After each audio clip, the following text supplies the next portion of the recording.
Pandemic bankruptcies. So far, retailers were having a tough time even before the pandemic, and a massive number of companies have waved the white flag as COVID-19 wreaks havoc on not just retail, but other parts of the global economy.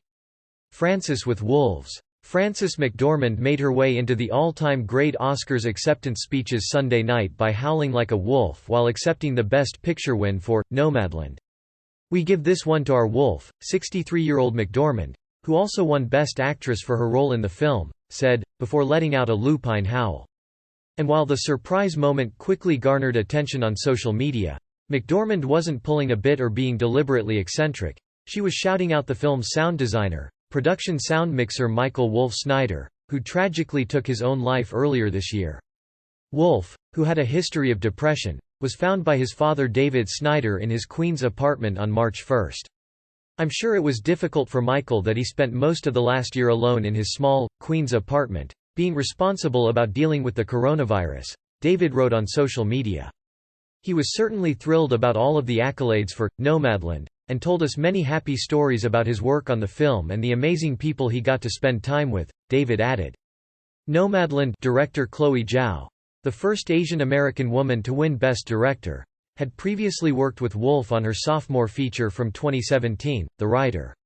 "After hustling on each location, we sat together, in silence, tuned in, listened and honored the world around us and each other," she told Variety when he died. Here are some of the most prominent companies to file for bankruptcy since mid-March of 2020, including the newest victim, a casual dining chain specializing in comforting Cajun cuisine. This casual dining chain that serves gumbo, jambalaya, and other Cajun favorites filed for Chapter 11 bankruptcy in April 2021. It cited significant revenue losses stemming from the pandemic, and says some restaurants are likely to close for good. "I will always miss him," McDormand added at the time. "Wolf recorded our heartbeats." Its website lists more than 24 locations in 7 states, including many in Colorado and Texas. Fresh Acquisitions. Even if you've never heard of Fresh Acquisitions, you've probably heard of one of its brands, especially if you love buffets or steak. The company owns Old Country Buffet, Ryan's, Hometown Buffet, Furr's Fresh Buffet, and Tahoe Joe's famous steakhouse. Our every breath. The pandemic has forced it into Chapter 11 and closed most of its restaurants, which have dwindled from about 100 to 6. "For me, he is Nomadland." Elsewhere in her speech, McDormand implored viewers to, "Please watch our movie on the largest screen possible, and one day very, very soon, take everyone you know into a theater, shoulder to shoulder in that dark space, and watch every film that's represented here tonight." Meanwhile, during her Best Actress acceptance speech, after joking that this year's awards should have had a karaoke bar at the ceremony, she went with a line from Macbeth. "I have no words. My voice is in my sword," McDormand said. The company says it plans to focus on Furr's and Tahoe Joe's after it restructures. Whether any of the other brands will survive remains unclear. For more important stories about life in the pandemic, please sign up for our free newsletters. Alamo Drafthouse. This notable dine-in movie chain, where fans got to guzzle beer and nosh on burgers while taking in the latest blockbuster, filed for bankruptcy in March. "We know the sword is our work, and I like work." 3 of Alamo's 40 theaters will shut down as part of its Chapter 11 restructuring, and the new owners say more closures are possible. Competitor Studio Movie Grill also filed for bankruptcy in October 2020, while mega chain AMC Theaters recently received nearly $1 billion from investors to beat back bankruptcy. PaperSource. The third major stationery chain to declare bankruptcy in a little over a year, PaperSource filed for Chapter 11 in March and closed at least 11 of its nearly 160 stores. The company grew rapidly in recent years, but pandemic-related closures kept stores dark last year during big holidays like Easter and Mother's Day. A rival chain, The Paper Store, filed for bankruptcy over the summer, and mall staple Papyrus liquidated and closed all of its stores in early 2020. Belk. One of the South's most prominent department store chains, Belk joined several of its struggling competitors with a Chapter 11 filing in January. "Thank you for knowing that, and thanks for this." This is McDormand's third Best Actress win. She also picked up Oscars for Fargo and 3 Billboards Outside Ebbing, Missouri. The company quickly shed $450 million in debt and kept stores open while it restructured. It cut several corporate jobs in 2020, after temporary pandemic-related closings affected at least half of its roughly 300 locations. Cicis germaphobes steered clear of buffets even before the pandemic, making the struggles of restaurants such as Cicis one of the least surprising impacts of COVID-19. The all-you-can-eat pizza chain, which has nearly 320 locations across the country, filed for Chapter 11 bankruptcy at the end of January and said the company will be sold to its main creditor, D&G Investors. Christopher & Banks, this women's clothing chain, filed for bankruptcy in mid-January, saying it's likely to close a significant portion, if not all, of its 449 stores, most of which are in malls across the country. Executives said COVID-19 is to blame for a huge drop in sales. The company is looking to sell its e-commerce business, but in-store liquidation sales are likely to begin soon. This buzzy chain aimed to entertain patrons, not just feed them, with everything from mini golf, bowling, and shuffleboard to accompany a made-from-scratch menu. Unsurprisingly, the Eatertainment company has struggled since the pandemic pushed dine-in business off a cliff, and it filed for Chapter 11 just a few days before Christmas. Francesca's, this apparel chain aimed at young women, sought Chapter 11 bankruptcy protection in December 2020, and has said it will close about 240 of its 700 stores. Like many mall-based retailers, it had already been trying to boost sagging sales before the pandemic forced many of its stores to shut down temporarily, and foot traffic continued to lag even after they reopened. Guitar Center, this strip mall staple for musicians of all stripes, the biggest seller of instruments in the United States, filed for Chapter 11 bankruptcy in late November 2020 after a tumultuous year. Pandemic-related store closings and increasing competition from other online instrument sellers put the chain in a cash crunch, analysts say. While Guitar Center tried to stop the bleeding with online music lessons, that wasn't enough to combat falling sales. Norwegian Air was already struggling before the pandemic, and several of its subsidiaries had already filed for bankruptcy.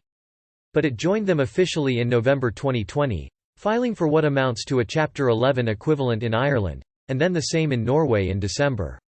The low-fare carrier says it will operate normally while trying to restructure, although its routes have been limited by COVID-19.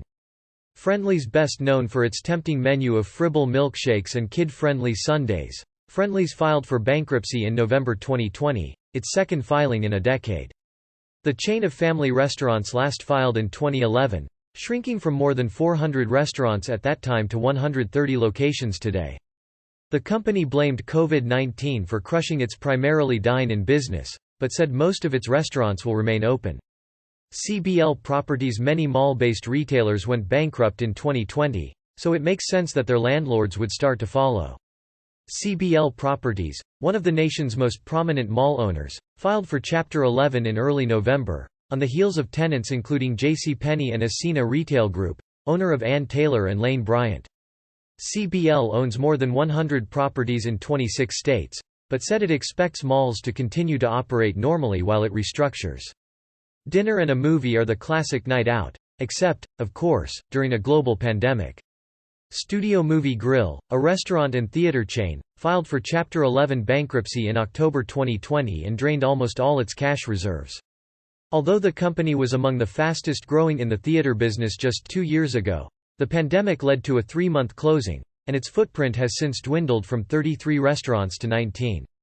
Like many casual dining chains, Ruby Tuesday was fighting for survival against fast casual upstarts long before the pandemic.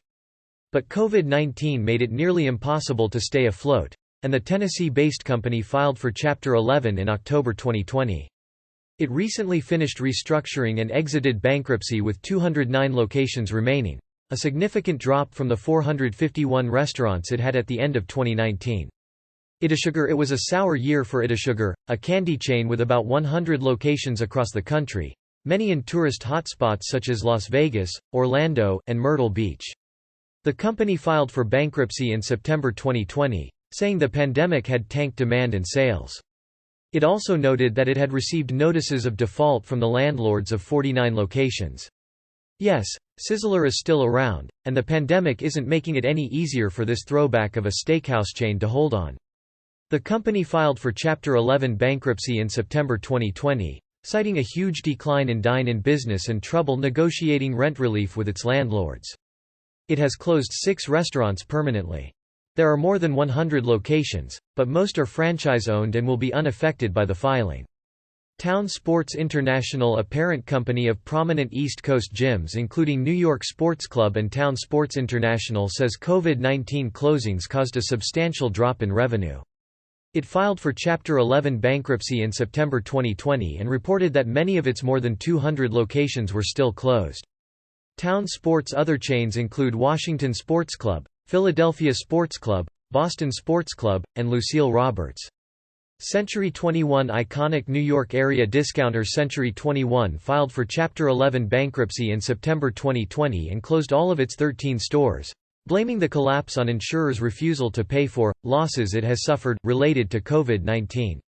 The company says insurance money helped it survive the aftermath of the 9/11 attacks, but insurers have mostly said their policies don't cover pandemic-related losses. Still, a comeback may be in the cards. A new store is opening in South Korea, and the chain says it is planning to reopen in the U.S. soon. Lord & Taylor Lord & Taylor, the nation's oldest department store, filed for Chapter 11 bankruptcy in August 2020 and decided to pull the plug on all its stores, a reversal from a decision to keep at least some locations open. Liquidation sales at all 38 stores officially ended the chain's storied 194-year run. Stein Mart discounter Stein Mart was in the process of being sold to a private equity firm when the pandemic hit, disrupting what was supposed to be a turnaround plan. The chain sought government aid to stay afloat, but filed for Chapter 11 bankruptcy in August 2020 citing significant financial distress, caused by both COVID-19 and customers' changing buying habits. All of its 300 stores have closed. Virgin Atlantic and Virgin Australia Airlines were one of the first industries to feel the pain of the pandemic. Virgin Atlantic joined the fray in August 2020, filing for Chapter 15 bankruptcy as it worked to firm up a bailout aided by the British government. Its sister airline, Virgin Australia, had already filed for bankruptcy in April after the Australian government decided against a massive bailout. Delta owns 49% of Virgin Atlantic. Remington, though gun sales have skyrocketed during the pandemic, that didn't save Remington, one of America's oldest gunmakers, from declaring bankruptcy in July 2020. Remington first filed for Chapter 11 in 2018, and talks to strike an ownership deal with the Navajo Nation faltered. The company struggled to keep up with debt payments and faced major lawsuits connected with the shooting of elementary school children in Sandy Hook, Connecticut, in 2012. Best known for mall staples Ann Taylor, Loft, and Lane Bryant, Ascena filed for Chapter 11 bankruptcy in July 2020. The company planned to close 1,600 of its 2,800 stores, including most of its Justice Tween clothing stores and all of its Catherine's plus-size clothing stores. In 2019, Ascena closed all of its Dressbarn stores and has struggled with falling store foot traffic.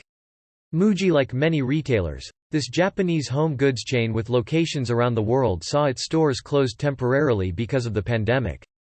But its U.S. stores, clustered mostly in New York and California, have been struggling to turn a profit for several years. The chain said it would refocus on its online business and close a small number of stores while in Chapter 11 bankruptcy, which it declared in July 2020. Brooks Brothers has long been on uncertain footing as employers have relaxed formal dress codes, lessening demand for its pricey suits. The chain, noted for its menswear, filed for bankruptcy in July 2020 and halted manufacturing at 3 U.S. factories. It was bought by Simon Property Group and Authentic Brands in September, and it will continue with about 125 stores, down from more than 400 in pre-pandemic times. Chuck E. Cheese, the parent company of this iconic kids' pizza chain, filed for Chapter 11 bankruptcy in June 2020 even as many of its 550 locations reopened across the country. The CEO called COVID-19, the most challenging event in our company's history, and the company eventually announced that it would permanently shutter close to 36 locations. Chuck E. Cheese got the go-ahead to exit bankruptcy near the end of the year, its debt slashed by nearly $500 million. JCPenney had been on retail analysts' watch list for a while when it finally filed for Chapter 11 bankruptcy in May 2020. The beleaguered department store chain said the pandemic had torpedoed ongoing efforts to bolster its finances. It is closing 240 stores as part of its restructuring plan, but a purchase by mall landlord Simon Property Group and Brookfield Property Group should save the roughly 600 remaining locations. Pier 1. Although Pier 1 declared bankruptcy in February, before the pandemic had fully taken hold, the company's hope was to find a buyer to breathe new life into the struggling chain of home goods stores. But Pier 1 said in May 2020 that it would close all stores and begin liquidating instead, partially blaming the uncertainty of a post-COVID world. J. Crew. Preppy apparel stalwart J. Crew has been in trouble for years, a victim of lower mall foot traffic and the shift to online shopping even as its Madewell brand found a following. It filed for Chapter 11 protection in May 2020, but experts say that probably would have happened regardless of the pandemic. The chain exited bankruptcy in September with a new majority owner, investment firm Anchorage Capital Group. The pandemic was crushing for gyms, and Gold's Gym announced in May 2020 that it was filing for bankruptcy, saying, "No single factor has harmed its business more than COVID-19." Although the chain had closed 30 locations permanently in April, the rest stayed open. The company was later acquired by RSG Group, a German company, at auction in July. Department stores have long been struggling to adapt to a world increasingly dependent on e-commerce, and the unprecedented disruption caused by COVID-19 forced the hand of debt-saddled luxury chain Neiman Marcus. It filed for Chapter 11 protection in May 2020 and stayed open during reorganization, emerging from bankruptcy in September with a debt load reduced by a whopping $4 billion.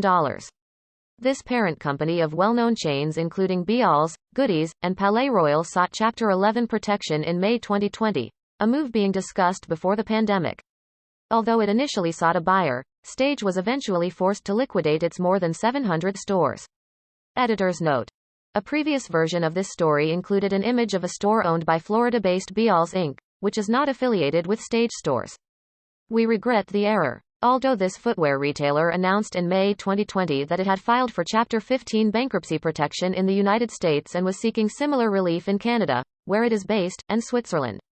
While it said it had faced challenges before the pandemic, COVID-19 put too much pressure on our business and our cash flows. Satellite communications company Speedcast International, the company likely responsible for the internet connection and Your Last Cruise, filed for bankruptcy in April 2020 after sustaining a 1-2 punch. Cruises were halted because of the pandemic, and its other major customer, the oil industry, struggled as oil prices bottomed out. In trouble. Dave & Buster's. Considering Dave & Buster's is more or less a Chuck E. Cheese for adults, it's no surprise the chain is struggling. The company has warned that bankruptcy is inevitable if it can't reach a deal with its lenders and announced it would be laying off 1,300 workers. The company has been forced to shut down multiplayer games and reconfigure its arcades to allow for social distancing, and revenue was down 85% during the second quarter of 2020. In trouble. Sears and Kmart. Sears barely survived bankruptcy in 2018, so analysts are skeptical it could emerge from a second round. The once giant retailer and its sister chain Kmart have shrunk considerably over the past several years. Forbes reports that after another quiet round of store closures, the iconic retailer is down to just over 30 stores across the country and about 30 stores for Kmart. In trouble. L Brands.